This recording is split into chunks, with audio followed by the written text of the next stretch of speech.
Good morning, folks. Good morning, folks. And it is the first day in the month of March. How fitting. Uh, Hope everyone is doing well. My name is Chad Royer, and I am here to discuss my journey as a multiple myeloma patient as we talk about my experiences. And the name of the channel is What's Up with Chad Y. Royer. Quick thing, I just want to thank you all for joining us today, and I invite everyone to like and subscribe to the channel. Feel free to leave notes, turn on your notifications, and we also have a GoFundMe for those who are willing to donate to my cause. The GoFundMe is in my name. Sorry, it's not showing you. Look. Well, That's not showing. Nobody can see. We just see the thumbnail.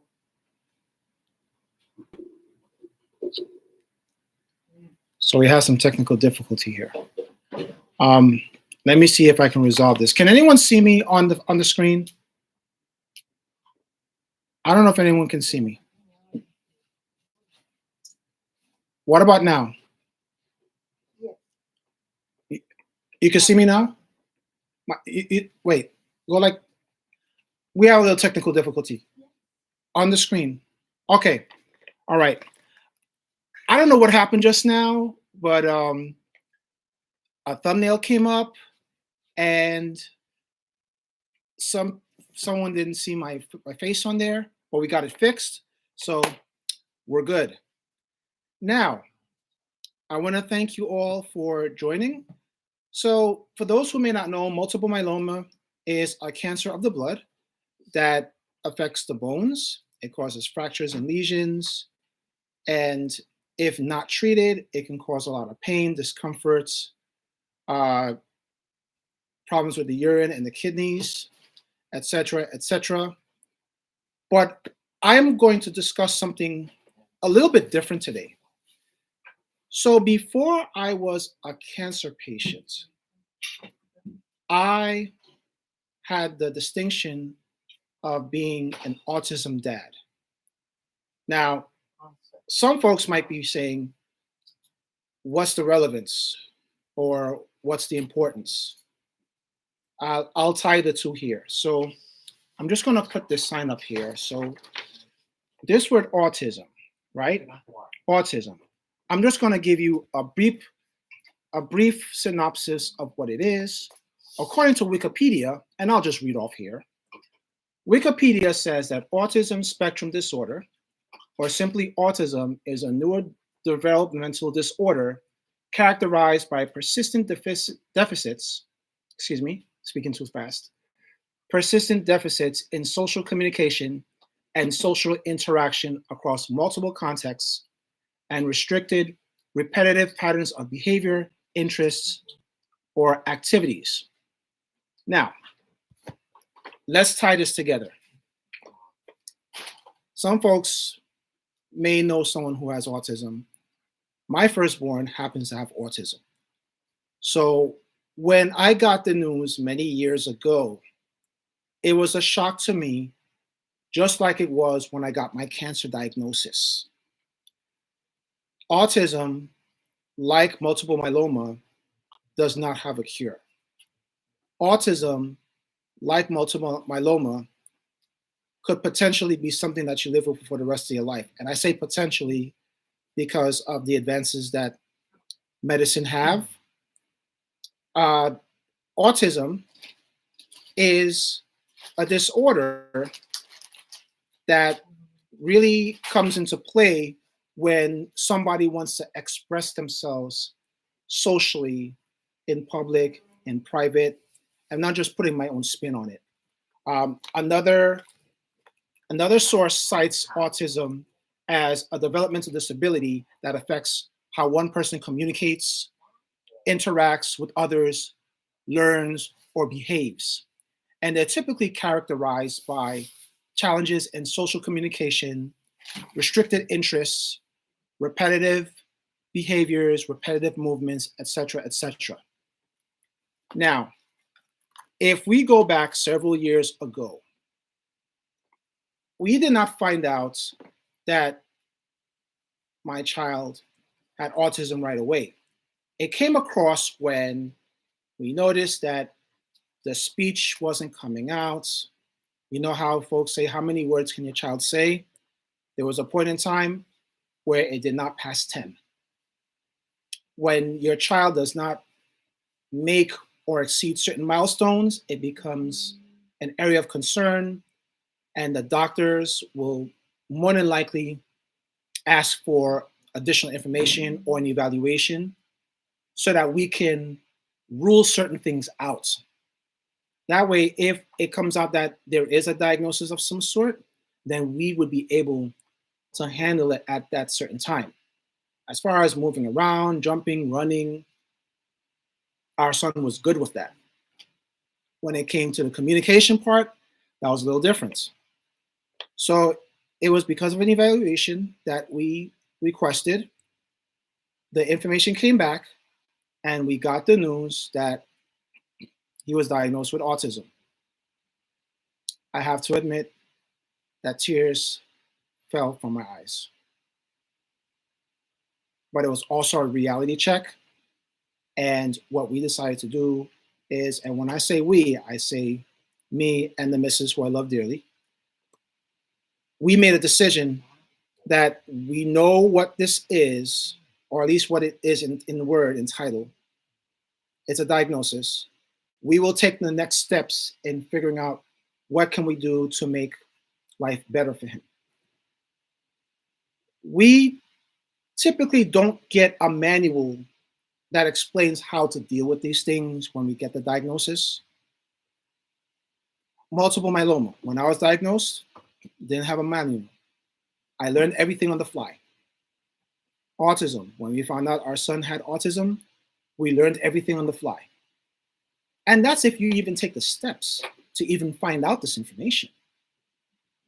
Now, if you think about it also, most of our friends, or many of our friends, tend to live a normal life. They may not know and understand what it is to be an autism parent unless you become one. And that's what happened to me. So not only was I an autism parent, but I was an autism father, autism dad.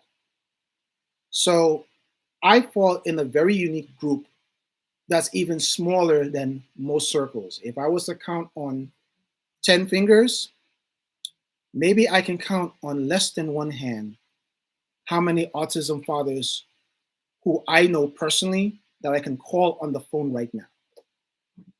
Small number. And for those who know me, happen to know someone in a very unique group. So if you get how rare that is, but that number is starting to grow a little bit.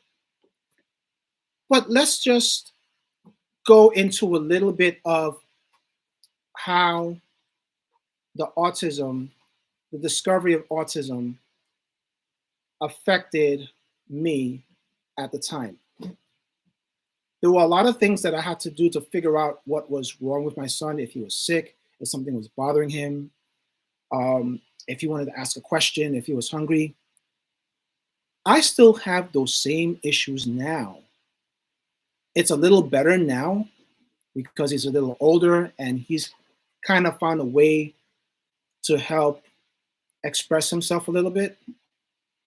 But one thing I will say, when I was admitted to the hospital and he saw me crawl out the door, I saw how scared he was. There was an element of unknown. He didn't know what was happening.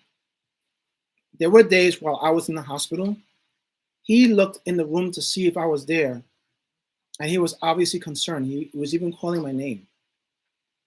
And there was a sense of worry. He kept on looking in the room to see if I was there. And that happened for 3 weeks until I came home. It was very difficult to explain to him what his daddy was going through.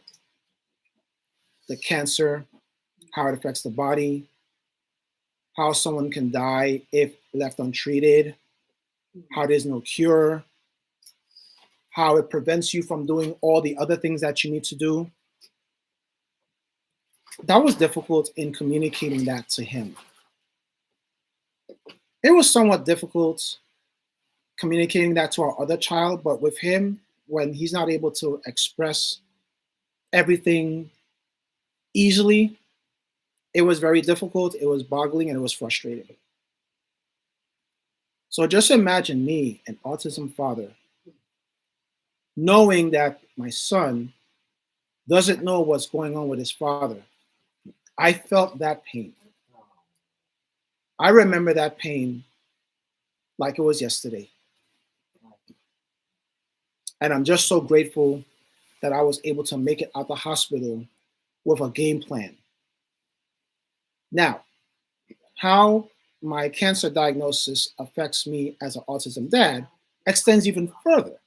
So there were things that I used to do often, the food shopping, helping with the clothes, uh, taking him to his therapy trips. Couldn't do that. Couldn't do that. Going outside to play, I was unwell. Couldn't do it. Um, Having a conversation with him, well, I had to be home in order to do that, and I was in the hospital. Some folks don't have the ability to have conversations like how we do on the phone. So imagine if I wanted to call him or he wanted to call me. I couldn't do it. I couldn't do it. I would have to speak to the missus to find out how he was doing. And that was frustrating for me. And I can imagine it was frustrating for him. So just thinking about dealing with a lot of unknowns here, being an autism father, an autism dad, you'll deal with typically with a lot of unknowns, but you figure it out. As a cancer patient, I'm still dealing with a lot of unknowns, but I'm still trying to figure it out to the best of my ability. Just a quick note, it was around transition of kindergarten when we found out that our son was diagnosed with autism. Sometime in 2011, if my memory is good. But one thing I will mention, this is kind of funny a little bit. I was at work. He was about 10 months old. I got a phone call. You won't believe what happened. I found him in the middle of the living room, looking at me. He climbed out the crib,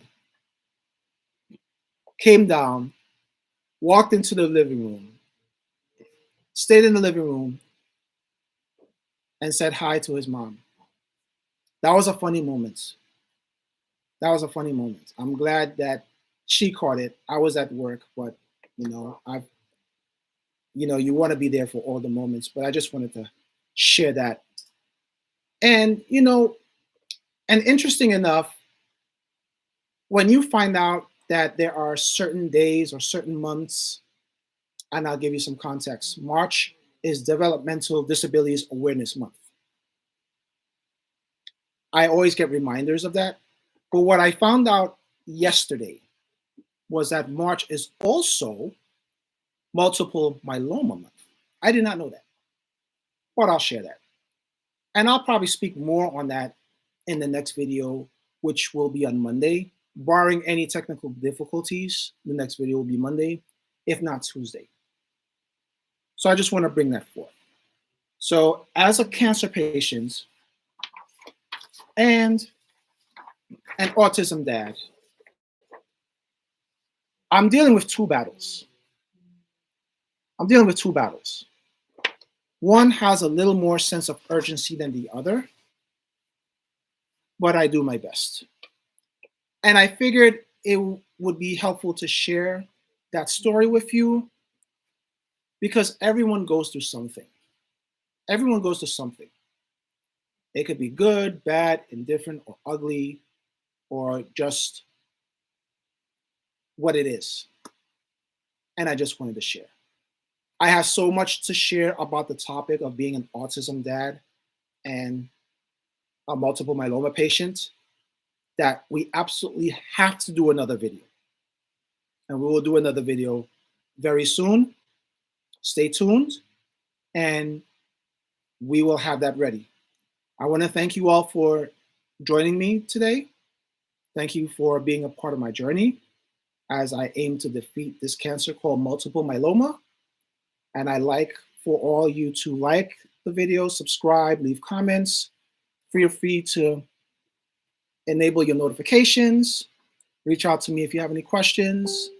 And also, if you are able or willing to donate to the cause, feel free to go to my GoFundMe. It's in my name, Chad Y. Royer, because medical bills are expensive.